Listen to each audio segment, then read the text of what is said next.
Janabheri news ముందుగా headlines.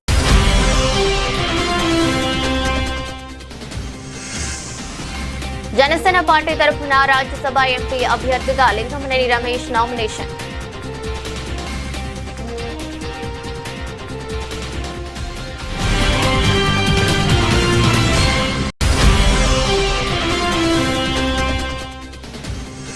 వ్యర్థాల నిర్వహణపై ప్రజల్లో చైతన్యం అవసరం.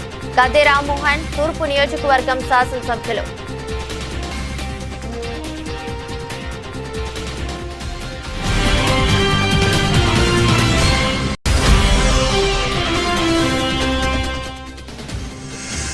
చంద్రబాబు మనవడు పేరుతో పుష్కర ఘాట్.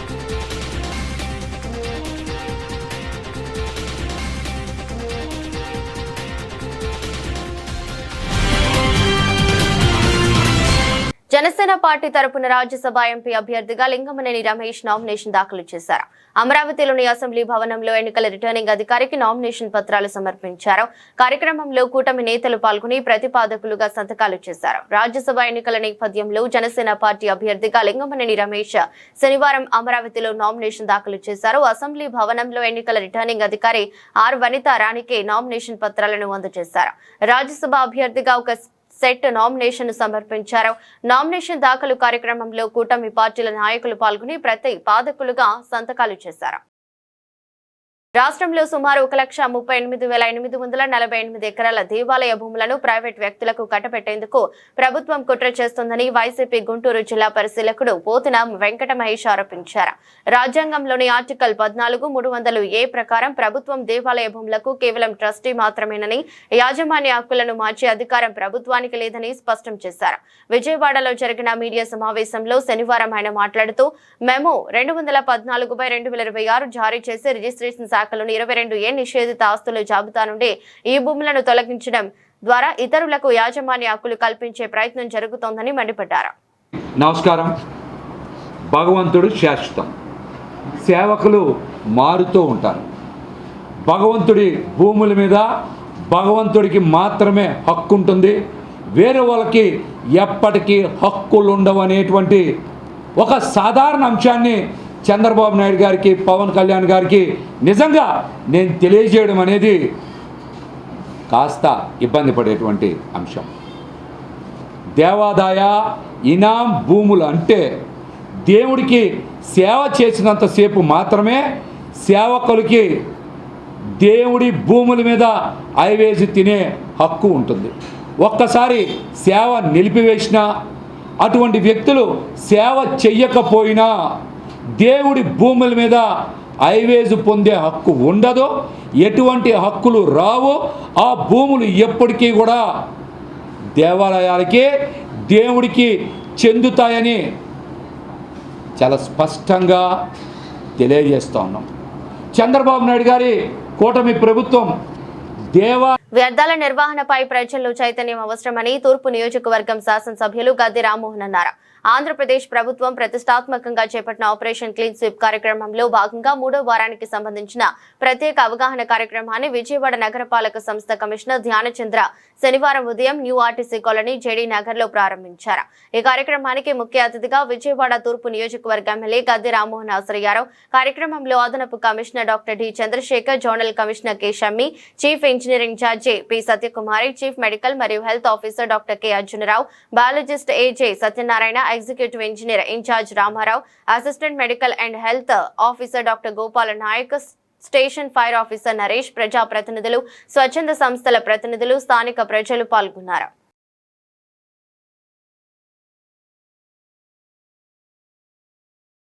సీఎం చంద్రబాబు మనవడు పేరుతో పుష్కర ఘాట్, నారా దేవాంశ్ పేరు పెట్టి ఆదర్శ ఘాట్ గా తీర్చిదిద్దాలని డిప్యూటీ సీఎం పవన్ కళ్యాణ్ ఆదేశించారు. తూర్పు గోదావరి జిల్లా రాజనగరం నియోజకవర్గంలోని మునికూడలి పుష్కర ఘాట్ కు సీఎం చంద్రబాబు నాయుడు మనవడు మంత్రి నారా లోకేష్ కుమారుడు నారా దేవాంశ్ పేరు పెట్టారు. దేవాంశ్ ఘాట్ గా నామకరణం చేసిన అధికారులు ₹1 కోటి ఈ ఘాట్ ను అభివృద్ధి చేయనున్నారు. ఈ ఘాట్ ను ఆదర్శ ఘాట్ గా తీర్చిదిద్దాలని డిప్యూటీ సీఎం పవన్ కళ్యాణ్ ఆదేశించినట్లు జనసేన ఎమ్మెల్యే బత్తుల బలరామకృష్ణ తెలిపారు. భక్తులకు మెరుగైన సౌకర్యాలు కల్పించే లక్ష్యంతో ఘాట్ అభివృద్ధి పనులు చేపట్టనున్నారు. నారా దేవాంశ్ పేరు పెట్టడంపై స్థానికంగా చర్చ జరుగుతోంది. పుణ్య ప్రసిద్ధి చెందినటువంటి మునుకోడల్ని ఆదర్శ ఘాటుగా అదేవిధంగా ఒక మోడల్ ఘాటుగా తీర్చిదిద్దాలని ఉప ముఖ్యమంత్రి కొణిదెల పవన్ కళ్యాణ్ గారు ఆదేశించడం, దానికి మేమందరం కూడా నడుం కట్టి ఈ యొక్క ఘాట్ను ఆదర్శ ఘాటుగా మనం తీర్చిదిద్ది ఈ ఘాట్ని కూడా త్వరలో ఉప ముఖ్యమంత్రి గారితో ప్రారంభోత్సవం చేసి మనం ఈ ప్రజలకు అందుబాటులో తీసుకొచ్చి దీన్ని విస్తృతంగా ప్రచారం చేసి ప్రజల్లో తీసుకెళ్ళి సుమారుగా ₹1 ఖర్చు అవుతుంది. ఘాట్ అభివృద్ధికి అంతా కూడా కలెక్టర్ గారి దగ్గర పెట్టి అలాగే ఉప ముఖ్యమంత్రి వారికి కూడా తీసుకుని వెళ్ళి ఇమీడియట్గా ఒక వారం రోజుల లోపల పనులు మొదలుపెట్టి ఘాట్లు మోడల్ ఘాట్గా మేము తీర్చిదిద్దాం. దేశంలో భూ సంస్కరణల అమలులో ముఖ్యంగా ల్యాండ్ సీలింగ్ చట్టాల అమలుకు చంద్ర రాజేశ్వరరావు చేసిన కృషి చిరస్మరణీయమని సిపిఐ రాష్ట్ర కార్యదర్శి ఈశ్వరయ్య కొనియాడారు. పేదలు, రైతులు, కూలీలు, అణగారిన వర్గాల హక్కుల కోసం నిరంతరం పోరాడిన మహోన్నత నాయకుడిగా ఆయన నిలిచిపోయారన్నారు. చంద్ర రాజేశ్వరరావు ఆశయాల సాధన కోసం సిపిఐ నిరంతరం ప్రజా ఉద్యమాలను కొనసాగిస్తుందని స్పష్టం చేశారు. భారత కమ్యూనిస్టు పార్టీ అగ్రనేత అమరజీవి కామ్రేడ్ చంద్ర రాజేశ్వరరావు 112వ జయంతి వేడుకలను సిపిఐ విజయవాడ నగర సమితి ఆధ్వర్యంలో కంట్రోల్ రూమ్ సెంటర్ వద్ద ఘనంగా నిర్వహించారు. కార్యక్రమానికి సిపిఐ రాష్ట్ర కార్యదర్శి ఈశ్వరయ్య ముఖ్య అతిథిగా హాజరై చంద్ర రాజేశ్వరరావు విగ్రహానికి పూలమాలలు వేసి ఘనంగా నివాళులర్పించారు. అనంతరం ఆయన మాట్లాడుతూ స్వాతంత్ర సమర యోధుడిగా, కమ్యూనిస్టు ఉద్యమ నిర్మాతగా, రైతాంగ హక్కుల కోసం నిరంతరం పోరాడిన నాయకుడిగా చంద్ర రాజేశ్వరరావు దేశ చరిత్రలో చిరస్థాయిగా నిలిచిపోయారని చెప్పారు. భారత కమ్యూనిస్టు పార్టీ అగ్రజుడు కామ్రేడ్ చంద్ర రాజేశ్వరరావు గారి 112వ జయంతి ఉత్సవాలు ఆంధ్రప్రదేశ్ వ్యాప్తంగా కమ్యూనిస్టు పార్టీ సిపిఐ నేతృత్వంలో పెద్ద ఎత్తున జరుగుతూ ఉన్నాయి. ఈ సందర్భంగా కామ్రేడ్ చంద్ర రాజేశ్వరరావు గారు ఈ దేశంలో పీడిత తాడిత ప్రజల పక్షాన పెద్ద ఎత్తున పోరాటాలు కొనసాగించడమే కాకుండా దున్నేవాడికే భూమి కావాలని నినదించి నాటి పాలక వర్గాన్ని, ఇందిరాగాంధీ గారిని సైతం మెడలు వంచి ఈ దేశంలో కోట్ల ఎకరాలు ఆక్రమించుకున్నటువంటి భూ కామందలకు వ్యతిరేకంగా భూ పోరాటాలు బయట ప్రజలను కూడగట్టి నిర్మించడమే కాకుండా చట్టసభల్లో దున్నేవాడికే భూమి కావాలని చెప్పి ల్యాండ్ సీలింగ్ చట్టాలను అమలు చేయించడంలో ప్రముఖ పాత్ర పోషించిన వ్యక్తి కామ్రేడ్ చంద్ర రాజేశ్వరరావు గారు. అదేవిధంగా వీర తెలంగాణ రైతాంగ సాయుధ పోరాటానికి నాయకత్వం వహించి ఈ బాంఛ ద్వారా కాల్ముక్త అనేటువంటి ఒక అనాగరికమైనటువంటి సమాజాన్ని విముక్తి చేయడానికి కామ్రేడ్ చంద్ర రాజేశ్వరరావు గారు అహరం కృషి చేసినటువంటి వ్యక్తి కామ్రేడ్ చంద్ర రాజేశ్వరరావు గారు. ఈ దేశంలో, ఈ రాష్ట్రంలో సంఘ విద్రోహ శక్తులు విజృంభించి విచ్చుకత్తుల వలె రెచ్చిపోతున్న నేపథ్యంలో అలాంటి వారికి వ్యతిరేకంగా స్వతహాగా తాను కర్ర చేత భూని ప్రజలు రక్షించడానికి కావలసినటువంటి ఒక సైనికుడై ప్రజల పక్షాన్ని ఇచ్చినటువంటి కామ్రేడ్ చంద్ర రాజేశ్వరరావు గారు ఈ దేశంలో పేదరికం పోవాలి, అదేవిధంగా దోపిడీ పోవాలి, అదేవిధంగా ప్రజల యొక్క భారతదేశంలో భూ పోరాటాలకి ఆద్యుడు కామ్రేడ్ చంద్ర రాజేశ్వరరావు గారు. అగ్రవర్ణాల కుటుంబంలో జన్మించినటువంటి కామ్రేడ్ చంద్ర రాజేశ్వరరావు గారు వైద్య విద్యను అభ్యసిస్తూ ఉన్నప్పటికీ కూడా పేద ప్రజల కోసం అహర్నిశలు కృషి చేసినటువంటి కామ్రేడ్ చంద్ర రాజేశ్వరరావు గారు తనకున్నటువంటి యావత్తు ఆస్తిని కూడా, అతనికి సంక్రమించినటువంటి 400 ఎకరాల భూమిని పేద ప్రజలకు పంచి ఆ రోజు ఉన్నటువంటి కృష్ణా జిల్లా, ఉమ్మడి కృష్ణా జిల్లాలో చల్లపల్లి భూ పోరాటానికి ఆజ్యం పోశాడు కామ్రేడ్ చంద్ర రాజేశ్వరరావు గారు. అదేవిధంగా ఇక్కడ భూమి కోసం సాగినటువంటి పోరాటం దేశంలో ఉన్నటువంటి అనేక రాష్ట్రాల్లో కూడా దానికి ప్రేరేపణగా గావించి అనేక లక్షల మందికి కూడా భూమి పంపిణీ చేసేటటువంటి కార్యక్రమానికి కామ్రేడ్ చంద్ర రాజేశ్వరరావు గారు చేపట్టినటువంటి కార్యక్రమం ఆద్యంగా కాబట్టి దేశంలో భూమి లేనటువంటి వారందరికీ కూడా భూమిని కల్పించడం జరిగింది. విజయవాడ నగరంలో ముఖ్యంగా సంఘ వ్యతిరేక శక్తులు పెట్టరేగిపోతున్నటువంటి కాలంలో ఆనాడు ఉన్నటువంటి యువ కమ్యూనిస్టులందరినీ కూడా సమైక్యం చేసి ఈ ఎవరైతే అరాచకవాదులు ఉన్నారో వారికి వ్యతిరేకంగా పోరాటాలు జరిపి విజయవాడ నగరం నుంచి తరిమి వేసినటువంటి చరిత్ర కామ్రేడ్ చంద్ర రాజేశ్వరరావు గారికి ఉన్నది.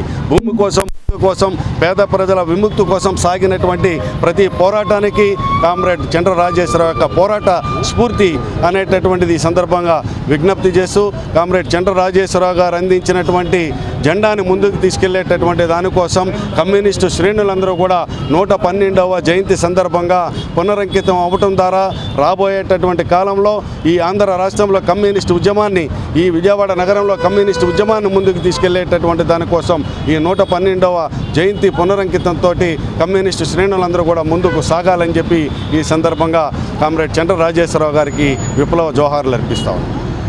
విజయవాడలో పశు సంరక్షణ స్వదేశీ గోజాతుల పరిరక్షణపై రాష్ట్ర స్థాయి కీలక సమావేశం జరిగింది. వెటర్నరీ హాస్పిటల్లో నిర్వహించిన ఈ సమావేశంలో గోశాలల అభివృద్ధి, వీధి పశువుల నిర్వహణ, పశు సంపద ద్వారా ఆర్థిక ప్రయోజనాల సాధనపై విస్తృతంగా చర్చించారు. విజయవాడ వెటర్నరీ హాస్పిటల్లో నిర్వహించిన రాష్ట్ర స్థాయి సమావేశంలో పశుసంవర్ధక శాఖ director doctor T Damodar Naidu, chairman doctor PV Lakshmaiah, vice chancellor doctor JV Ramana, Vishwa Hindu పరిషత్ ప్రతినిధి డాక్టర్ భగవత్తుల రవికుమార్ పాల్గొన్నారు. స్వదేశీ గోజాతుల పరిరక్షణకు తీసుకోవాల్సిన చర్యలు, గోశాలల నిర్వహణను మరింత సమర్థవంతంగా మార్చే మార్గాలు, వీధి పశువుల సమస్యకు శాశ్వత పరిష్కారాలపై సమావేశంలో చర్చించారు. ఒక అవసరమో కాకుండా మనం వాటిని పరిరక్షిస్తూ అవి మనల్ని ఆర్థికంగా కూడా పరిరక్షించే విధంగా ఏ విధంగా మనం వాటిని సమన్వయం చేసుకోవాలి అనే విషయాల మీద మాట్లాడుకోవడం జరిగింది. అనేక సూచనలు వచ్చాయి.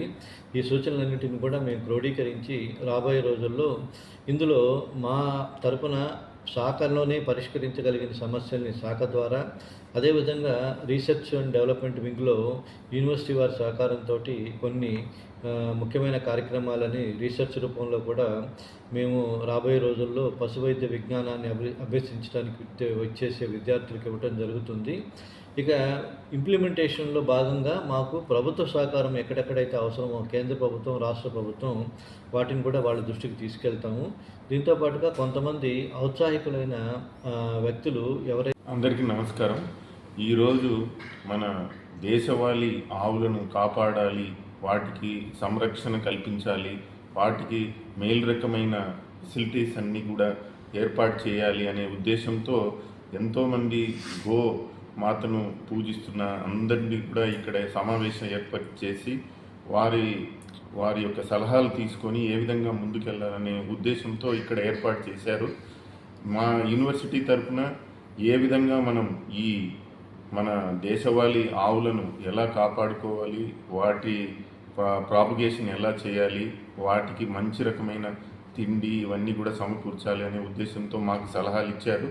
తప్పనిసరిగా మేము మా పరిశోధనల్లో వీటినన్నిటినీ కూడా కూలంకషంగా మేము పరిశోధన చేసి తప్పనిసరిగా వాటికి నివృత్తి కలిగిస్తామని ఆశిస్తున్నాము. అదేవిధంగా ఈరోజు మనం చూసినట్లయితే పట్టణాల్లో ఆవులన్నీ కూడా రాష్ట్రంలో నియంతృత్వ పాలన సాగుతోందని, శాంతి భద్రతల పూర్తిగా క్షీణించాయని నగర కాంగ్రెస్ అధ్యక్షులు నరహరిశెట్టి నరసింహారావు, లింగంశెట్టి ఈశ్వరరావు, గుంటూరు జిల్లా అధ్యక్షులు శివాజీ తీవ్రంగా విమర్శించారు.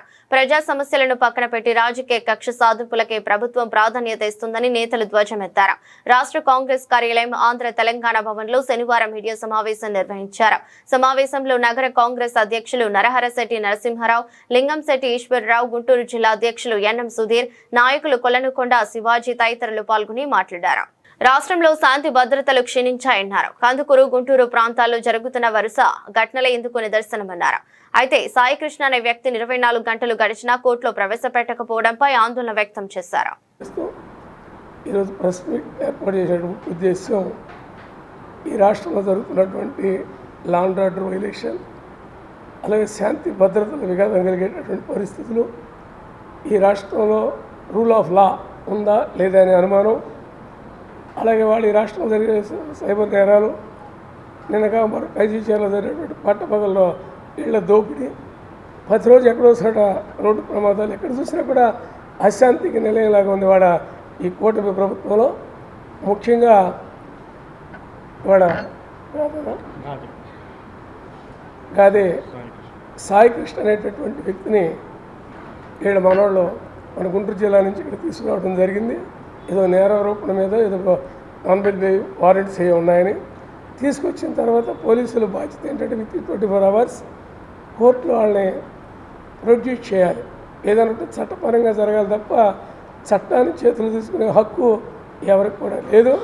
అది వాళ్ళు తీసుకున్నారనేటువంటి ఆరోపణ, దాని మీద వాళ్ళ నిరంతరం కమిటీ కూడా పెదవాడ బార్ అసోసియేషను వారు కూడా కమిటీని వేయటం, ఆ కమిటీ కూడా అక్కడికి వెళ్ళటం, కొన్ని వాస్తవాలు తీసుకురావడం కూడా జరిగింది. వారు కూడా పోలీస్ స్టేషన్కి వెళ్ళారు, కొంత విచారణ కూడా చేపట్టడం జరిగింది. అందులో భాగంగానే బాధ్యత వెళ్ళినటువంటి ఒక జాతీయ పార్టీగా కాంగ్రెస్ పార్టీ కూడా ఇప్పుడు దీని మీద వాళ్ళ ప్రెస్ మీట్ ఏర్పాటు చేయడం కూడా జరిగింది. ఇవాళ ప్రెస్ మీట్ యొక్క ముఖ్య ఉద్దేశం ఏంటంటే అసలు లా అండ్ ఆర్డర్లో ఇవాళ పోలీసుల యొక్క తీరేంటి. రాష్ట్ర ముఖ్యమంత్రి ఏమీ పట్టించుకోకుండా సమీక్షా సమావేశాలతోనే సరిపోతూ ఉంది. అధికారులను తన చుట్టూ తిప్పుకుంటూ రోజుకో సమీక్షా సమావేశం. ఏం జరుగుతుందో ఎవరో తెలియదు, కూర్చోబెడతాం, మాట్లాడతాం. అట్లానే తను ఏదో లాండ్ ఆర్డర్ విషయంలో అనేక చోట్ల అనేక రకాల ఘటనలు జరుగుతున్నాయి. కందుకూరులో కానీ, ముట్లూరులో కానీ అనేక చోట్ల అనేక జరుగుతున్నాయి. దోషుల్ని తీసుకొచ్చి కేసులు పెట్టి వాళ్ళని అరెస్ట్ చేసి కోర్టు గారికి ఆధారపడే పరిస్థితి ఈ రాష్ట్రం లేదు. నియంత్రితంగా నడుస్తుంది. పోలీసు కూడా వారి ఇష్టారాజ్యంగా వారు నడుస్తున్న విషయం మనందరికీ తెలిసిందే. ఏదైనా ఉన్నా వాళ్ళ ప్రజలు లాండ్ ఆర్డర్ కోరుకున్నారు. దొంగతనాలు ఎక్కువ అవుతున్నాయి, నేరాలు ఎక్కువ అవుతున్నాయి. వాటిని అరికట్టాల్సిన అవసరం ఎంతనే ఉంది. ఇప్పుడున్న హోమ్ మినిస్టర్ కూడా మార్చాలనే ప్రయత్నం కూడా జరుగుతుంటే మనం వార్తలు వింటూ ఉన్నాం. ఏదైనా గాదే సాయి కృష్ణ అని చెప్పి సాయి కృష్ణ అనే అతన్ని మరి కృష్ణాక పోలీస్ స్టేషన్ తీసుకెళ్ళి పోలీసు కానిస్టేబుళ్ళు ఇవాళ వరకు అతని కోర్టుకు ఆధారపరచకుండా మరి తీసుకెళ్ళి అతను ఏం చేశారో ఎవరు తల్లిదండ్రులు తెలియట్లా. సభ్య సమాజానికి మనం ఎక్కడున్నాం, తీసుకెళ్ళి వ్యక్తిని 24 అవర్స్లో కోర్టులో ఆధారపరచాల్సిన అవసరం ఉంది. కాంగ్రెస్ నాయకులకు అందరికీ నా ధన్యవాదాలు తెలియజేస్తూ, మిత్రులారా, కూటమి ప్రభుత్వం వచ్చేటప్పుడు చాలా హడావుడి చేసింది. ఏ విధంగా సినిమా యాక్టర్ని ఎవరినో తీసుకొచ్చి కిడ్నాప్ చేసి కొండపల్లిలో పెట్టారని, ఆ ఐపీఎస్ ఆఫీసర్ని 3 4 పోలీసులను సస్పెండ్ చేసి చాలా హడావుడి చేసి లా అండ్ ఆర్డర్ అంటే care of address Telugu Desam party అన్నట్టుగా బిహేవ్ చేసింది. గత సంవత్సరం నుంచి చూసుకుంటుంటే రాజకీయాలకే ఈ లిక్కర్ కేసు అది జీవితాంతం నడుస్తూ ఉంటుంది. 2 సంవత్సరాల నుంచి నడుస్తూనే ఉంది లిక్కర్ కేసు అని. లిక్కర్ కేసు రాజకీయాలకి ఎప్పుడైతే గవర్నమెంట్ వాడుకుంటుందో లా అండ్ ఆర్డర్ని, పోలీసులు కూడా కింద స్థాయిలో వాళ్ళ ఇష్టానుసారంగా లా అండ్ ఆర్డర్ చేతిలో తీసుకోవడం జరుగుతుంది. అదేవిధంగా 9వ తారీఖున మార్కాపురం నుంచి గాదే సాయికృష్ణని తీసుకురావడం జరిగింది. వెంటనే వాళ్ళ అమ్మగారు వెళ్ళి అడిగితే ఫోన్ లాక్కున్నారంట స్టేషన్లో. ప్రతి పోలీస్ స్టేషన్లో ముందు మనిషి వెళ్ళగానే ఫోన్ లాక్కోవడం ఒక ఆనవాయితీ అయిపోయింది. నిజాయితీగా ఉండి police station law and order control పెట్టి సీసీ కెమెరాలు పెట్టుకున్న వాళ్ళు ఏదన్నా అడగటానికి వస్తే ఫోన్ తీసేసుకోవడం ఎందుకు? ఏమన్నా దొంగ పని చేస్తున్నారా? లేకపోతే లా అండ్ ఆర్డర్ని దేశాన్ని కాపాడే పోలీసులో మీరు ఎప్పుడు చూసినా ఫోన్ లాక్కోవడం అదొక ఆచారం అయిపోయింది. ఎప్పుడైతే గవర్నమెంట్ రాజకీయాలకి పోలీసులను వాడిందో, పోలీసులు సొంత పనులకి లా అండ్ ఆర్డర్ని వాడుతున్నారు. ఈ గాది సాయికృష్ణ మిస్సింగ్ హైకోర్టులో లాయర్లు పౌరొక్క సంఘంలో బెజవాడ బార్వర్షన్ వాళ్ళు వేశారు. దాని మీద ఒక వారంలో వాళ్ళు ఎక్స్ప్లెనేషన్ ఇవ్వాల్సి ఉంది. మాకు తెలిసిన ఇన్ఫర్మేషన్ ప్రకారం సిఐ గారే మీ అబ్బాయి ఇక రాడు, మీ అబ్బాయి పని అయిపోయిందని అన్నట్టుగా వాళ్ళ తల్లిగారు మాకు ఇన్ఫర్మేషన్ ఇచ్చారు. ఈ విధంగా కూటమి ప్రభుత్వం వాగ్దానాలకే పరిమితమైందని, క్షేత్రస్థాయిలో అమలు కనిపించడం లేదని ఈశ్వరయ్య విమర్శించారు. ఆంధ్రప్రదేశ్ రైతు సంఘం ఆధ్వర్యంలో జూన్ 30న విజయవాడ వేదికగా ముఖ్యమంత్రి కార్యాలయానికి రైతుల రాయబారం కార్యక్రమం నిర్వహించనున్నట్లు సంఘం రాష్ట్ర అధ్యక్షుడు జి ఈశ్వరయ్య వెల్లడించారు. రాష్ట్రంలోని 28 జిల్లాల నుంచి రైతులు ఈ కార్యక్రమానికి భారీగా తరలి రావాలని పిలుపునిచ్చారు. శనివారం దాసరి భవన్ లో ఆంధ్రప్రదేశ్ రైతు సంఘం ఆధ్వర్యంలో మీడియా సమావేశం జరిగింది. కార్యక్రమంలో సంఘం రాష్ట్ర అధ్యక్షుడు జి ఈశ్వరయ్య, ప్రధాన కార్యదర్శి జమలయ్య, యలమందరావు తదితరులు పాల్గొని మాట్లాడుతూ, కార్పొరేట్ సంస్థలకు, డేటా సెంటర్లకు వేల కోట్ల రాయితీలు ఇస్తున్న ప్రభుత్వం అన్నదాతను ఆదుకోవడంలో నిర్లక్ష్యం వహిస్తుందని ఆవేదన వ్యక్తం చేశారు.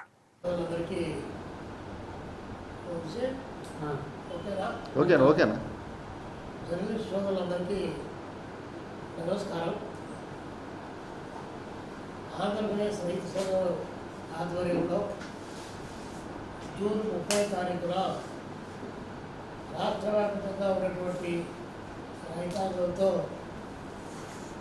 ముఖ్యమంత్రి కార్యాలయానికి రైతుల రాయబారం అనేటువంటి పేరుతో విజయవాడ కేంద్రంగా కార్యక్రమానికి పిలుపునిస్తూ ఉన్నాం. రాష్ట్రంలో ఉన్నటువంటి 28 జిల్లాల రైతాంగం ఈ రైతుల రాయబారానికి పెద్ద ఎత్తున తరలి రమ్మని చెప్పి పిలుపునిస్తూ ఉన్నాం. ముఖ్యంగా ఈరోజు ఖరీఫ్ సీజను ప్రారంభమైనటువంటి నేపథ్యంలో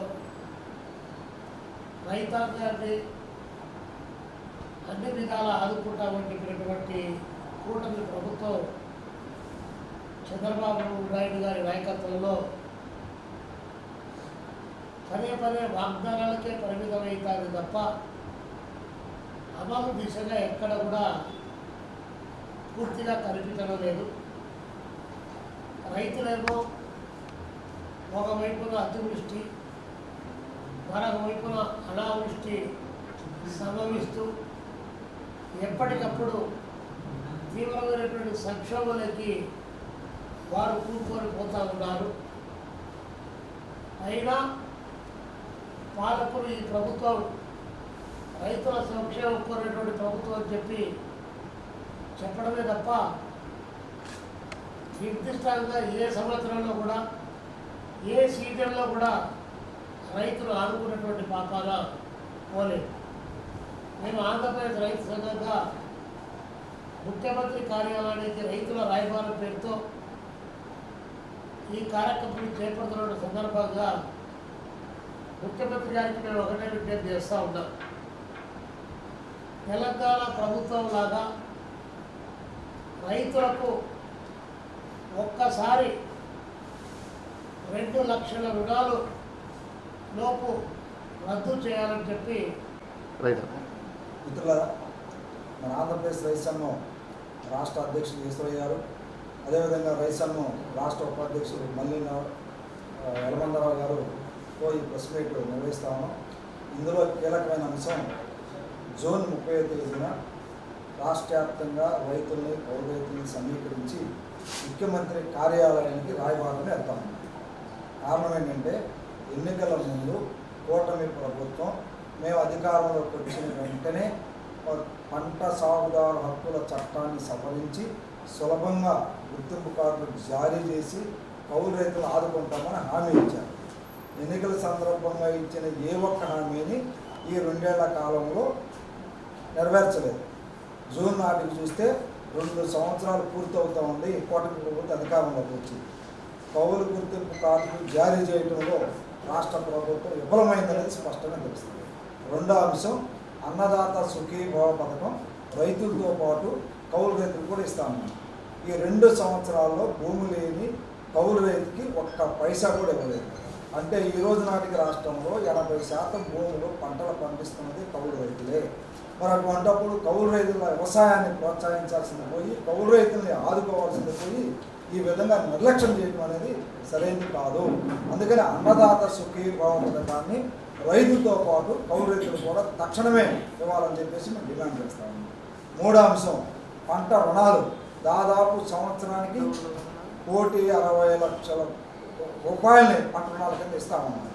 అందులో కౌలు రైతులకు 8,000 కోట్ల రూపాయలు ఇస్తామని ప్రతి సంవత్సరం రుణ ప్రణాళికలో ప్రకటిస్తారు. కానీ ఆచరణలోకి వచ్చేలకే 200 కోట్లు 300 కోట్లు ఇచ్చేసి పండుగ చేసుకోమని చెప్తా ఉన్నాను.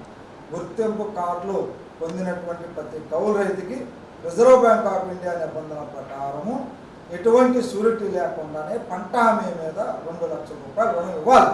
కానీ ఇవ్వటం లేదు. అందుకని ఈ ఖరీఫ్ సీజన్ నుంచి అయినా స్కేల్ ఆఫ్ ఫైనాన్స్ పెంచి చిన్న సన్నకారు కౌలు రైతులందరూ కూడా పంట రుణాలు ఇచ్చే విధంగా ప్రభుత్వం ప్రయత్నించింది. ఈ నెల 30వ తారీఖున రైతాంగ సమస్యలు అలాగే కౌలు రైతు సమస్యలు పరిష్కరించాలని చెప్పేసి ధర్నాకు పిలుపుకోవడం జరుగుతూ ఉంది. ఆ రోజునే ముఖ్యమంత్రి కార్యాలయానికి రాయబారం కూడా నిర్వహించడం జరుగుతుంది. ఈ కూటమి ప్రభుత్వం వచ్చి 2 సంవత్సరాలు అవుతుంది. ఆనాడు ఎన్నికలకు ముందు అనేక వాగ్దానాలు చేయడం జరిగింది. ముఖ్యంగా పంటలు ధరలు మద్దతు ధర లేనప్పుడు ధరల స్థిరీకరణ నిధిని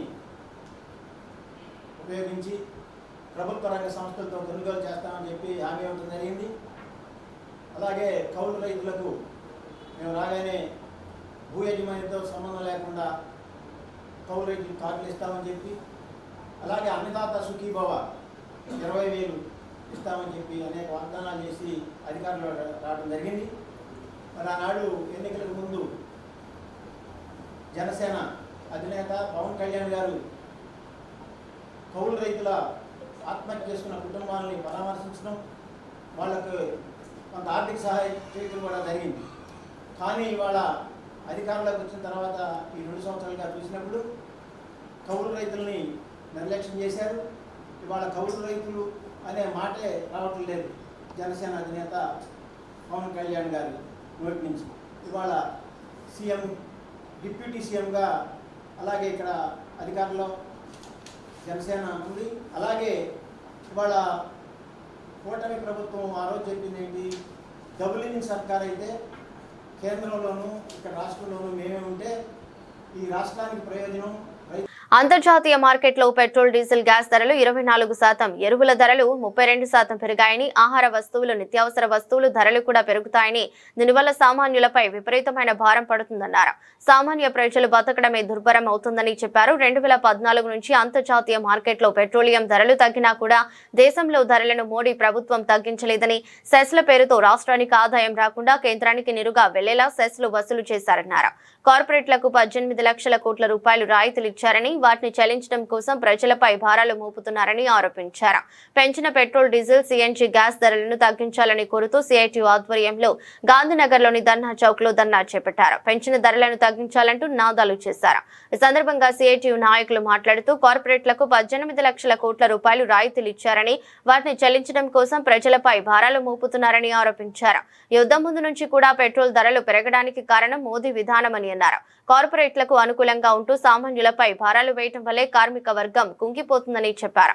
కార్మికుల జీతాలు ఏమాత్రం పెరగడం లేదని తెలిపారు.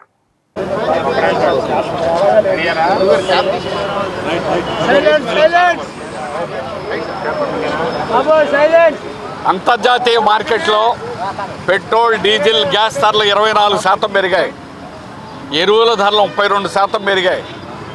పెట్రోల్ ధరలు అంటే ఒక్క పెట్రోల్ వరకే, వాహనాలకే కాదు, అన్ని వస్తువుల ధరలు పెరుగుతాయి. ముఖ్యంగా ఆహార వస్తువులు విపరీతంగా పెరుగుతాయి. దీనివల్ల సామాన్యుల మీద విపరీతమైనటువంటి భారాలు పడడం, మామూలుగా బ్రతకడమే దుర్భరమైనటువంటి పరిస్థితి అనేటువంటిది ఏర్పడింది. అందుకే సిఐటియు రాష్ట్ర వ్యాప్తంగా ఈరోజు పెట్రోలియం ధరలకు నిరసనగా రాష్ట్ర వ్యాప్తమైనటువంటి నిరసనలు తెలియజేయాలని నిర్ణయించడం జరిగింది. మోడీ ప్రభుత్వం 2014 నుంచి పెట్రోలియం ధరలు తగ్గించాల.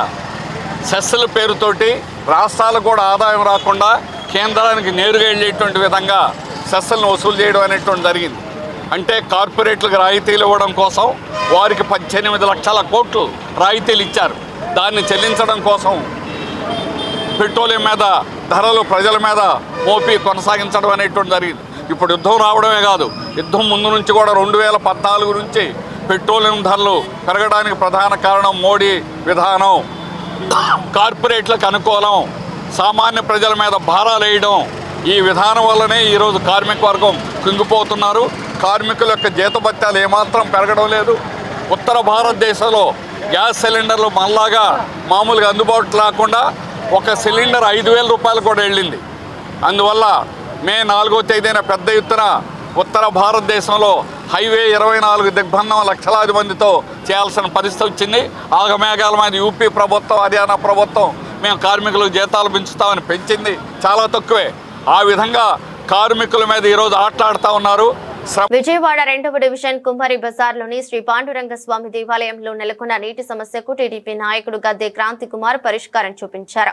ఎమ్మెల్యే గద్దె రామ్మోహన్ సూచనల మేరకు 25,000 విలువైన సబ్ మెర్సిబుల్ మోటార్ను సొంత నిధులతో కొనుగోలు చేసి దేవాలయ కమిటీకి ఉచితంగా అందజేశారు. విజయవాడ 2వ డివిజన్లోని శ్రీ పాండురంగ స్వామి దేవాలయం మండపంలో నీటి కొరత కారణంగా భక్తులు, ఆలయ నిర్వాహకులు ఇబ్బందులు ఎదుర్కొంటున్న నేపథ్యంలో స్థానికులు సమస్యను ఎమ్మెల్యే గద్దె రామ్మోహన్ దృష్టికి తీసుకెళ్లారు. వెంటనే స్పందించిన ఎమ్మెల్యే సూచనలతో టీడీపీ నాయకుడు గద్దె క్రాంతి కుమార్ 25,000 విలువైన సబ్ మెర్సిబుల్ మోటార్ను కొనుగోలు చేసి శనివారం దేవాలయ కమిటీకి అందజేశారు. కార్యక్రమంలో డివిజన్ అధ్యక్షుడు దాసరి గాబ్రియేలు, ముత్యాల కృష్ణ, సంఖ్యపు కోటినాకులు, షేక్ షకీలా, గూటాల జేమ్స్, షేక్ హనీఫ్ తదితరులు పాల్గొన్నారు. నా పేరు సంగీపు రాఘవయ్య. ఇక్కడ కుమ్మరి బజార్లో తూర్పు కాన్స్టిట్యున్సీ నియోజకవర్గంలో కుమ్మరి బజార్లో పాండురంగ స్వామి గుడి ఎదురుగా కమ్యూనిటీ హాల్ లాంటిది మేము అందరం పెద్దలందరూ కలిసి ఏదో కట్టుకున్నాం. దానికి ఒకప్పుడు కార్పొరేషన్ వాళ్ళే సాయం చేసి భూమిలో మోటార్ అవన్నీ కూడా ఇచ్చి సాయం చేశారు. అది 10-15 ఏళ్ళు అవుతుంది. ఆ మోటార్ చెడిపోయింది. ఎన్నిసార్లు బాగు చేయించినా పాపం అది రిపేర్కే వస్తుంది. కాబట్టి మొన్న గద్దె రామ్మోహన్ రావు గారు ఇక్కడికి వచ్చినప్పుడు మేము అడిగితే ఆయన ఎమ్మటేనే ఈ మోటార్ సెలెక్ట్ చేశారు. ఇప్పుడు పాపం ఆ అబ్బాయి గారు వచ్చి ఆ మోటార్ని మాకు కాంతి కుమార్ గారు వచ్చి ఆయన చేతుల మీదుగా మోటార్ మాకు రిలీజ్ చేశారు. మేము 2-3 రోజుల్లో రేపే ఆ మోటార్ బిగించుకుంటాం. ఆయనకి మేము ఎప్పుడూ కూడా రుణపడి ఉంటాం. గద్దె రామ్మోహన్ రావు గారు మన ఎమ్మెల్యే గారికి అని చెప్పి ఈ సభాముఖంగా మీ అందరికీ తెలియపరుస్తున్నాను. ఓకే, థ్యాంక్ యూ నాన్న. వార్తలు ముగించే ముందు మరోసారి హెడ్లైన్స్.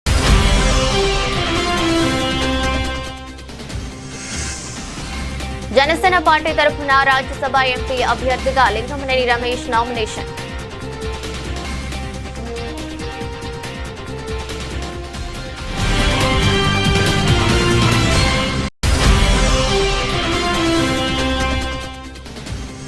వ్యర్థాల నిర్వహణపై ప్రజల్లో చైతన్యం అవసరం.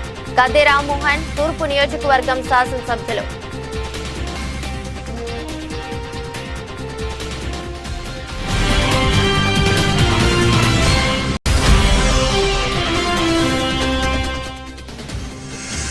చంద్రబాబు మనవడు పేరుతో పుష్కర ఘాట్.